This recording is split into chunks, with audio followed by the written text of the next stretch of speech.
Boker Tov.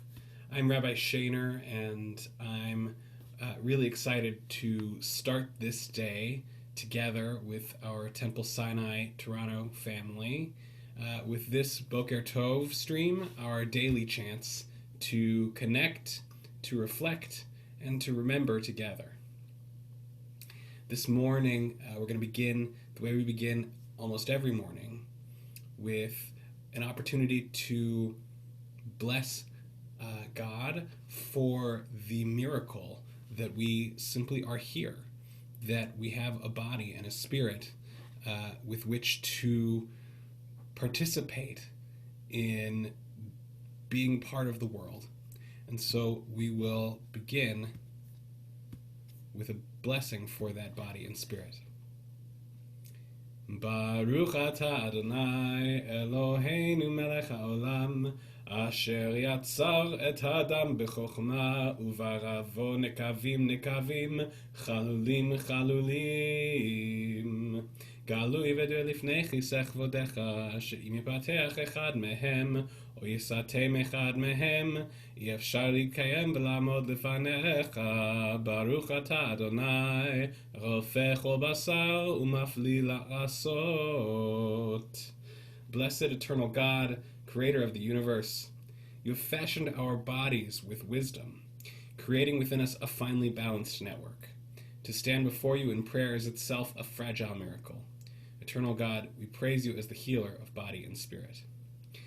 And we continue with an opportunity to sanctify the fact that we have this opportunity every morning, every day, to stretch our minds and our hearts with words from our tradition. And so we begin with a blessing for the study of Torah. Baruch atah Adonai Eloheinu melech haolam asher kidshanu b'mitzvotav v'tzivanu la'asok b'divrei Torah. והערב נא אדוני אלוהינו את דברי תורתך בפינו ובפי עמך בית ישראל, ונהיה אנחנו וצאצאינו וצאצאי עמך בית ישראל כולנו יודעי שמך ולומדי תורתך לשמה. ברוך אתה אדוני המלמד תורה לעמו ישראל. Blessed eternal God, creator of the universe, you sanctify our lives with mitzvot and command us to engage in Torah study. Eternal our God, may your words of Torah be sweet to us. Let every generation, young and old, the whole family of Israel, come to know you through the study of Torah for its own sake. Eternal God, we praise you as the teacher of Torah to the people of Israel. This morning we will begin our day with a few words of Torah, these words from the rabbinic compilation of Jewish law called the Mishnah, where we learn about the life-affirming acts that our rabbis tell us have no measure.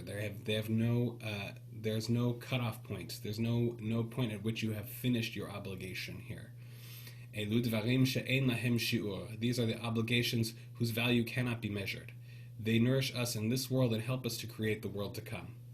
Kibud av va'em, to honor fathers and mothers. Ugmilut chasadim, to perform acts of love and kindness.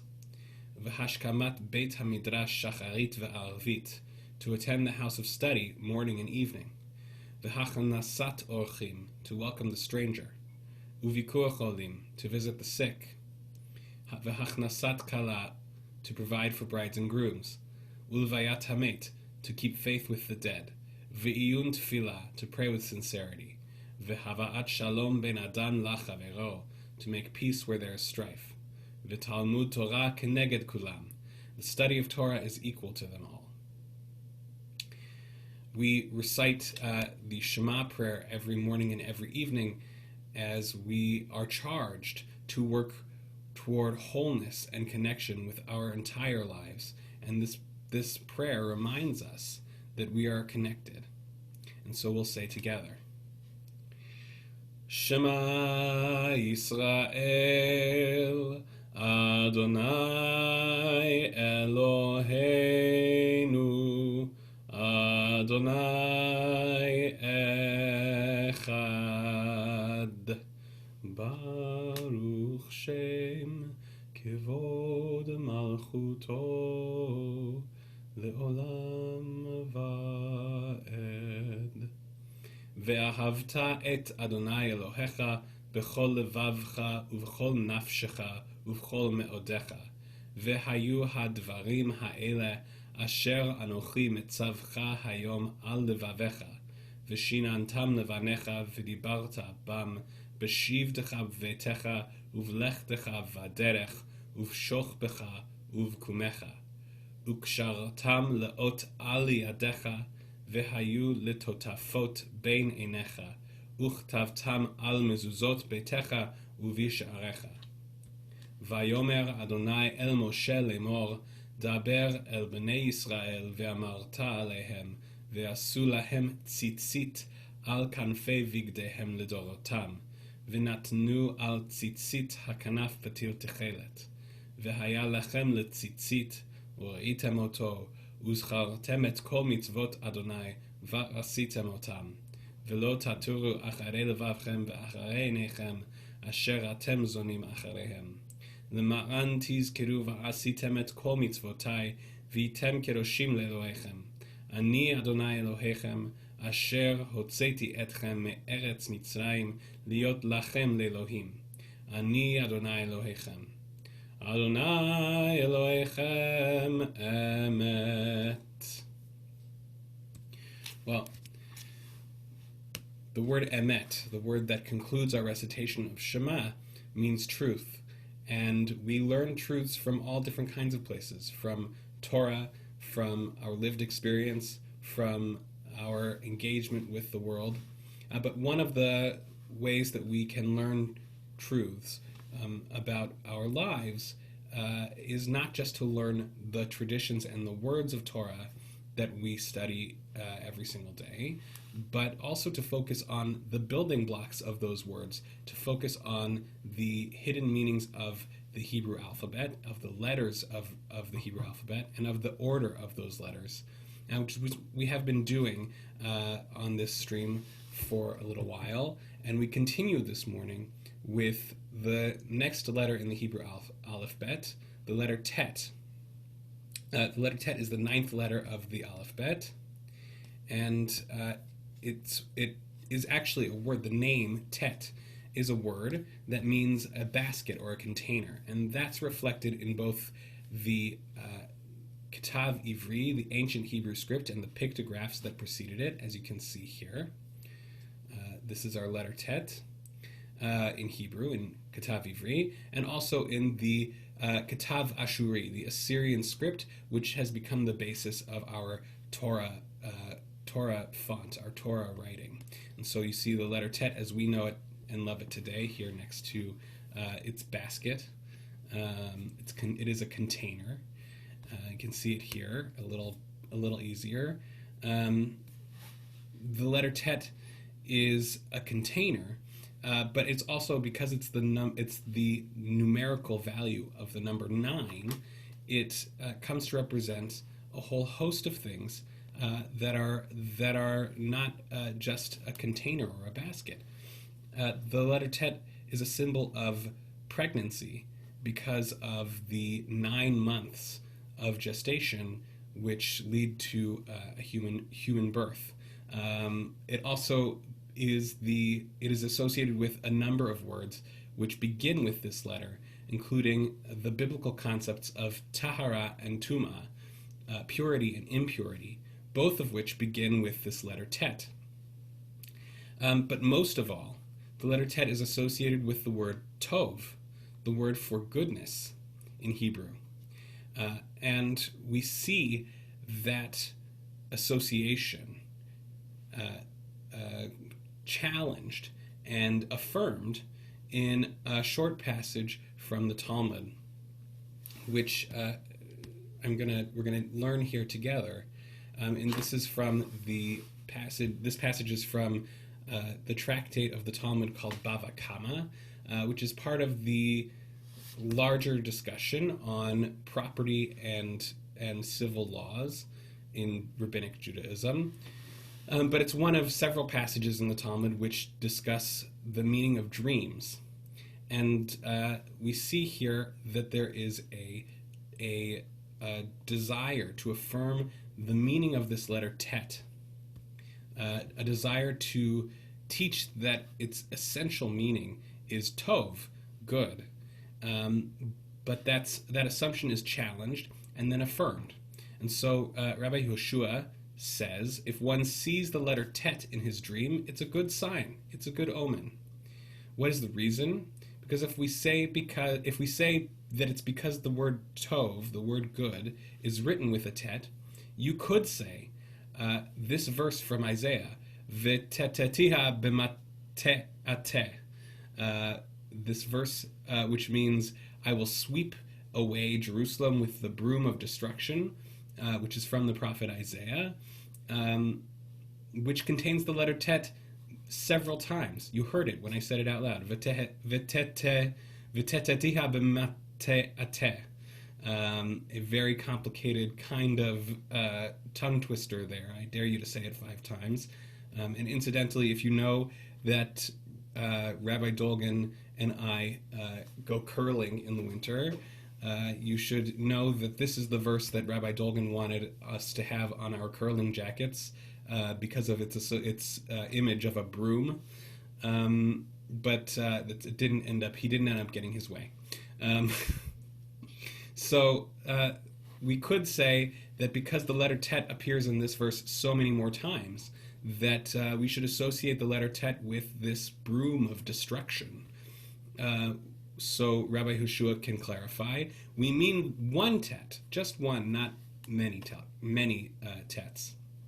If that's the case, you could say tumata from the verse in Lamentations, her filthiness is in her skirts, also referring to the destruction of Jerusalem, which begins with the letter tet. We mean tet together with the letter bet, as in the word tov. So then you could say a word that has both tet and bet, taveu, her gates are sunk into the ground, which also begins with the letter tet and is followed by the letter bet. Rather, since the Torah initially introduces the letter tet in the context of the word tov, then we can associate, essentially, the letter tet with the word.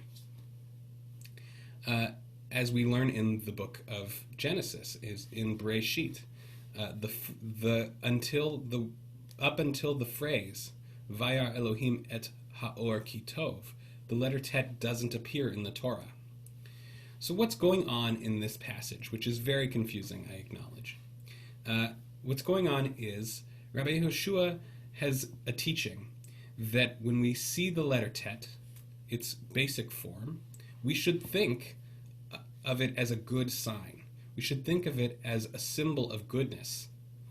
And that's challenged because the letter tet is associated with so many things that are not so good, with tum'ah, with impurity, or an inability to engage in ritual practice.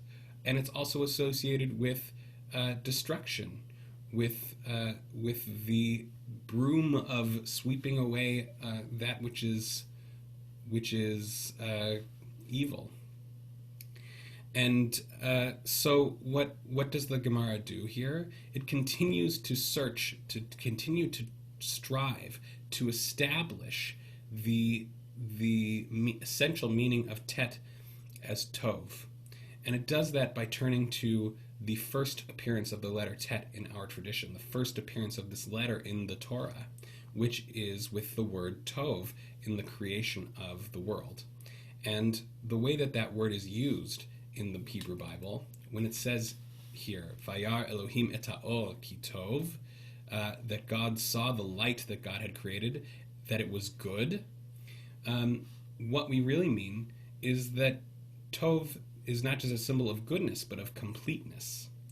Since this word appears at the end of several of the days of creation, where God sees what God has created and says, and it says, Vayar Elohim ki tov, that God saw that it was good. And that completeness is what what makes it good. And that's, I think, essentially the challenge that this passage has with the letter Tet. Because if you look closely, the letter Tet is open. It's not a complete circle. It's actually broken. It has this entryway, this porousness. And that is part of the challenge. When we say that Tet stands for Tahara and Tuma, for purity and impurity, it is porousness, openness, brokenness that allows both purity and impurity in the biblical conception to enter into an object or into a person.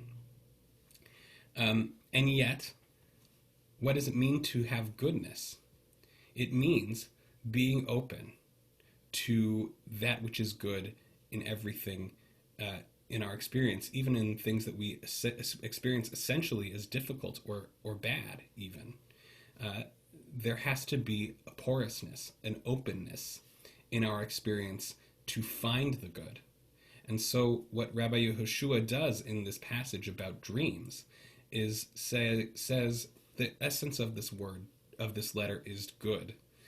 Even though it's associated with all of these things, we have to keep being open to the goodness in it, have to keep searching and striving for goodness in our lives, and be open to the possibility that despite all of the challenges, we will find it. We'll find some goodness in our world and in ourselves. And I think that is a lesson that we can learn about goodness itself, and not just about this letter. That there is goodness contained in everything and everyone, but in order to see it, we have to be open to it. We can't close ourselves off and think that we're complete. We have to leave a little space where goodness can enter in and where goodness can come out. And so we turn our thoughts now this morning to those who are in need of some goodness, in need of some completeness, some wholeness in their lives, as we acknowledge the brokenness that we all experience. And so, especially this morning, we turn our thoughts to those who are ill or isolated or working hard on the front lines to keep the rest of us safe and healthy. And so we offer these words of our tradition to ask for their healing and their wholeness. Mishaberach avotenu Avraham, Yitzchak veYaakov, v'imotenu Sarah, Rivka, Leah veRachel, hu yerape et kol makotenu. V'hiratzon milfanecha Adonai Eloheinu lehachal imam ulorapotam, v'yishlach lanu mehera refuah shlema v'ateret shalom, v'tagen alenu mimachala ra'a, v'nomar Amen.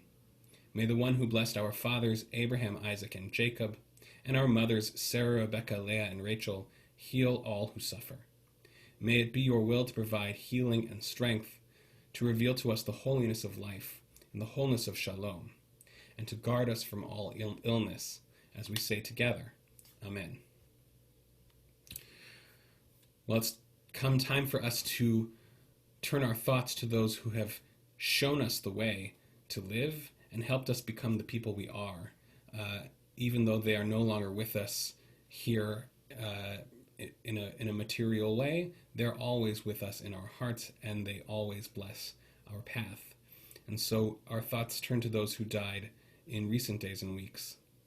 And this morning we offer condolences to the families of Judy Gabay, Helene Frankie Springer, Margot Grosbein, Rabbi Mark Shapiro, Janice Siegel, Bella Yakubovich, Edith Grossman, and Terry Fern Rossman, as well as those who died at this time in years past.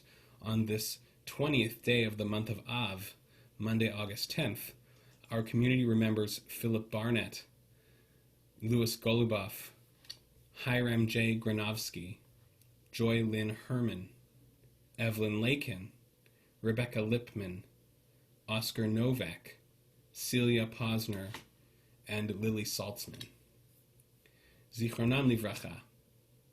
May their memories always bring us blessing, as we turn to words sanctified by memory, words glorified by hope, the words of Kaddish Yatom.